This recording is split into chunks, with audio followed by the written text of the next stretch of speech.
Assalamualaikum warahmatullahi wabarakatuh. Kami dari kelompok 6, kelas 305. Di sini kami akan mereview materi pertemuan 6 Ekonomi Wilayah Perkotaan. Namun sebelumnya, izinkan kami untuk memperkenalkan diri.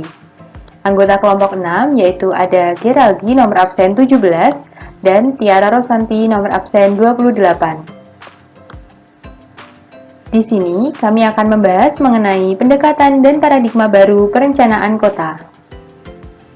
Pokok bahasan yang akan kami bahas ada dua.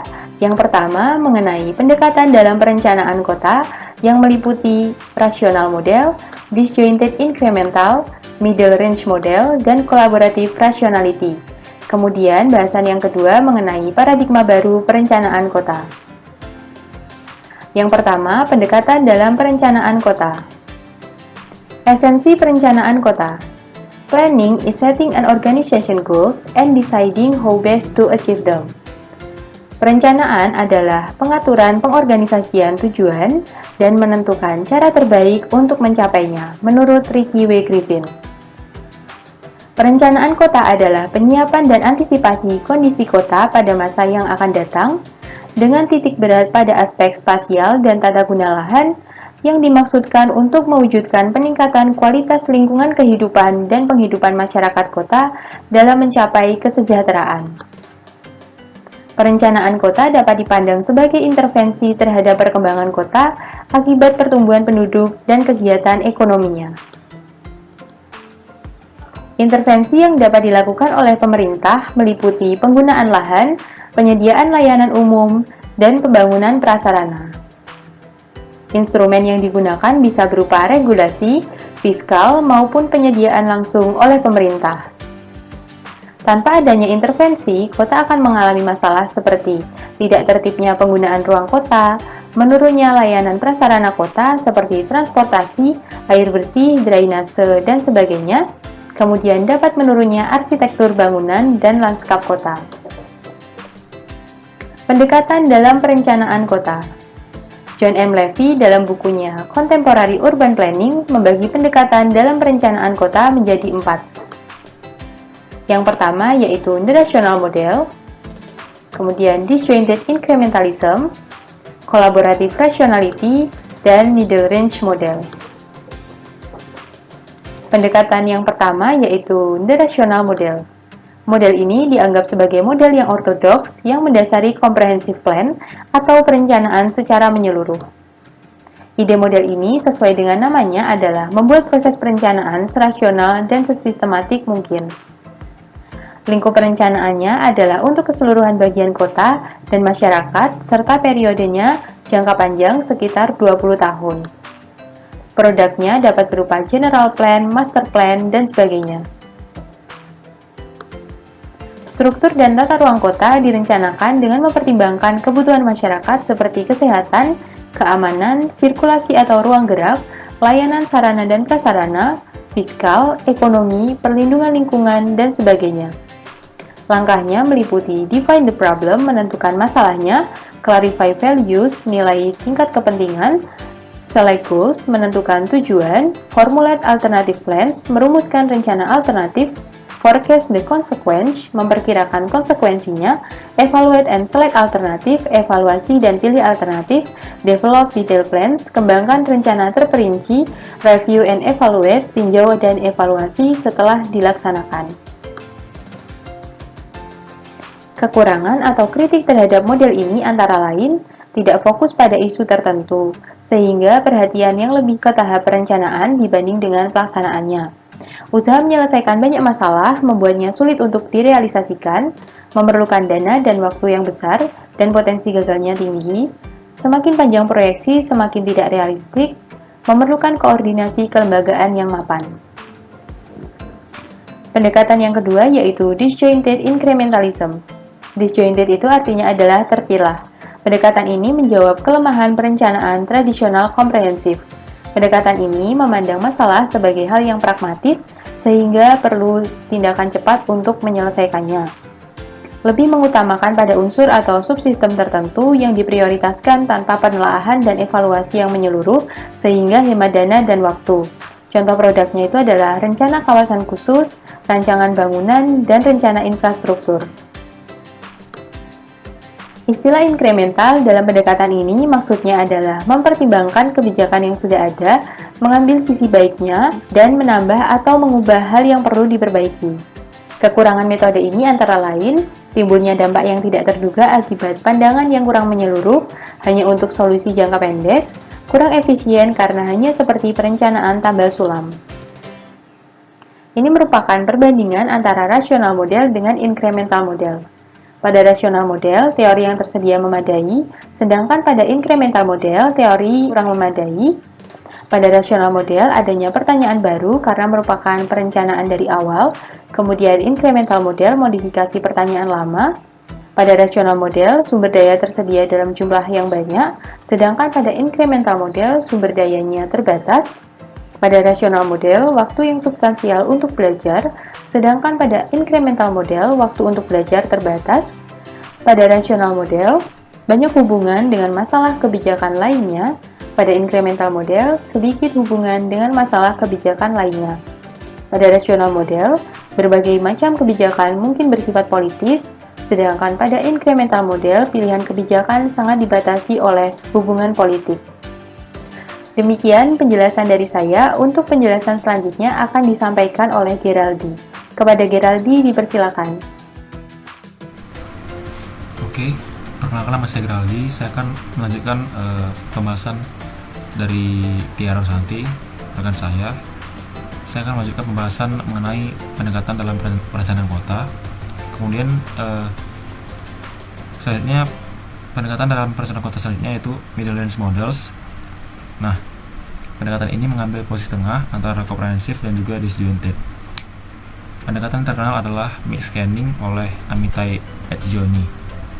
Nah, idenya cukup sederhana, mengadvokasi dua tahapan. Yang pertama, dengan scanning menyeluruh untuk mendapatkan gambaran umum. Yang kedua, memutuskan hal atau masalah apa yang perlu penanganan yang lebih detail, terutama untuk unsur yang strategis. Nah, dengan pendekatan mix scanning ini, setelah ketemu fokusnya, tahap berikutnya yaitu komprehensif. Nah, contoh kasusnya dengan metode Etzioni ini, seperti seorang akan melakukan monitoring cuaca dengan satelit. Nah, jika dengan rasional, ia akan melakukan survei menyeluruh. Ia akan menjadwalkan monitoring ke semua penjuru atmosfer sering mungkin. Nah, tentunya hal ini terlalu detail dan juga tidak efisien karena dia melakukan survei menyeluruh dan juga dengan sering mungkin, tentunya tidak efisien. Kemudian dengan pendekatan disjointed, nah kalau dengan disjointed di kasus ini, dengan data cuaca yang sudah ada, ditentukanlah titik mana yang sering ada gangguan, yang kemudian melakukan analisis detail tanpa mempertimbangkan kemungkinan munculnya anomali cuaca di lokasi lain. Nah, berikutnya mix scanning ini oleh Amitai ini menggunakan dua jenis kamera. Yang pertama untuk melihat keseluruhan atmosfer walaupun tidak detail. Nah, kamera kedua digunakan untuk mendetilkan temuan anomali dari hasil pemindaian kamera pertama. Nah, kelemahan pendekatan ini adalah ada kemungkinan terjadinya kemelesetan atau ketidaktepatan ramalan, khususnya yang menyangkut jangka panjang, sebab hanya dilakukan scanning. Nah, produk perencanaan ini antara lain rencana struktur kota, action plan, development plan, dan juga strategic plan. Nah, kemudian kita akan bahas pendekatan perencanaan kota selanjutnya, yaitu collaborative rationality. Nah, pendekatan ini dikembangkan oleh Bucher dan Ines. Perencanaan yang efektif memerlukan 3 prasyarat DIAD, yaitu diversity, interdependence, dan juga authentic dialogue. Yang pertama yaitu diversity, harus melibatkan banyak stakeholders, banyak ide, dan juga sudut pandang. Interdependence, pemahaman untuk semua stakeholders bahwa solusi bersama adalah tujuan utama. bukan sesuai keinginan masing-masing. Jadi harus ada unsur kebersamaan, harus ada solusi dari masing-masing pihak untuk mencapai tujuan bersama. Kemudian ada authentic dialog yang intensif dengan sharing informasi, nilai-nilai, sudut pandang, dan interest tertentu. Nah, pendekatan perencanaan kota yang lainnya ada juga seperti advocacy planning oleh Davidoff. Menurutnya perencanaan harus memperjuangkan kepentingan berbagai kelompok. Perlu adanya pergeseran dari perencanaan teknokrat menuju perencanaan sosial yang lebih berhubungan dan peduli pada masyarakat. Kemudian ada strategic planning yang fokus pada tugas-tugas yang strategis, jelas, dan spesifik. Tidak mengawang-awang, tidak mengambang-ambang seperti comprehensive planning. Jadi harus strategis dan juga spesifik. Kemudian ada equity planning. Nah, equity planning adalah maksudnya para perencana mempunyai tanggung jawab membantu kelompok-kelompok yang tertinggal dan kurang beruntung, serta menangani ketimpangan-ketimpangan di perkotaan. Jadi dia equity, harus seimbang, harus tidak timpang, harus saling mengisi. Nah, kemudian kita akan masuk ke pembahasan paradigma baru perencanaan kota. Ini adalah tampilan Cities and Urban Areas in 2020. Kita bisa lihat di gambarnya seperti ini. Kemudian kita akan lanjut ke pembahasan kita paradigma baru.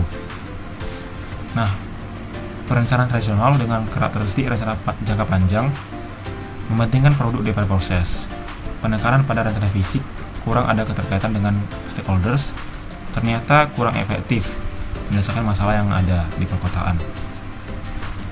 Nah, berbagai masalah terus ada seperti ledakan pertumbuhan kota yang tidak terkendali, kemiskinan di perkotaan, serta rendahnya tingkat kesehatan dan juga kesejahteraan masih menjadi tantangan di setiap kota di dunia. Nah, karena kekurangan itulah muncullah paradigma baru perencanaan. Selanjutnya, menurut United Nations Center for Human Settlements, terdapat 7 unsur perencanaan dengan paradigma baru.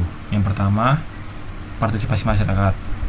Yang kedua, keterlibatan seluruh kelompok yang berkepentingan. Yang ketiga, koordinasi informasi horizontal yang dari lapangan dan juga vertikal, kebijakan dari atas. Yang keempat, keberlanjutan. Maksudnya memperhatikan keberlanjutan pembangunan kota, perspektif jangka panjang. Kemudian ada kelayakan finansial. Keenam, ada subsidiaritas atau pengambilan putusan terdesentralisasi. Dan juga yang terakhir adalah interaksi perencanaan fisik dan ekonomi. Itulah 7 unsur perencanaan dan dengan paradigma baru menurut United Nations Center for Human Settlements. Nah, dalam paradigma baru ini juga diperlukan adanya tata kelola pemerintahan yang baik atau kita sering kenal sebagai good governance. Menurut The World Bank sendiri, unsur good governance meliputi manajemen sektor publik, akuntabilitas, kerangka hukum, serta informasi publik dan transparansi. Nah, ada 11 karakteristik perwujudan good governance. Yang pertama ada participation, yang kita ketahui sebagai partisipasi. Kedua ada rule of law. Ketiga ada transparansi atau transparansi. Harus adanya keterbukaan terhadap publik masyarakat. Keempat ada equality, ada responsiveness, ada accountability atau tanggung jawab. Ada yang ke-8 yaitu supervision atau pengawasan. Jadi setiap pengerjaan sesuatu harus ada pengawasan, dibarengi dengan pengawasan. Yang ke-9 ada efisiensi dan effectiveness. Ke-10 ada professionalism atau profesionalisasi. Kemudian yang ke-11 ada consensus orientation. Itulah 11 karakteristik perwujudan good governance. Nah, paradigma baru ini berimplikasi pada peran perencanaan kota. Peran perencana kota sebagai berikut. Yang pertama, terlibat proaktif dalam pengembangan dan manajemen lahan. Perlu melibatkan sektor informal dalam perencanaan. Penggunaan pendekatan infrastructure-led growth. Kemudian keterlibatan dalam pengambilan keputusan investasi atau multi-sectoral investment planning. Kemudian ada penggunaan public-private partnership dalam pembangunan. Dan terakhir ada peran perencana sebagai fasilitator proses. Oke, demikianlah presentasi yang dapat kami berikan kepada teman-teman dan juga Bapak dosen atau rekan lainnya. Kami Tiara dan juga saya Girali mohon pamit. Terima kasih semuanya yang sudah menonton.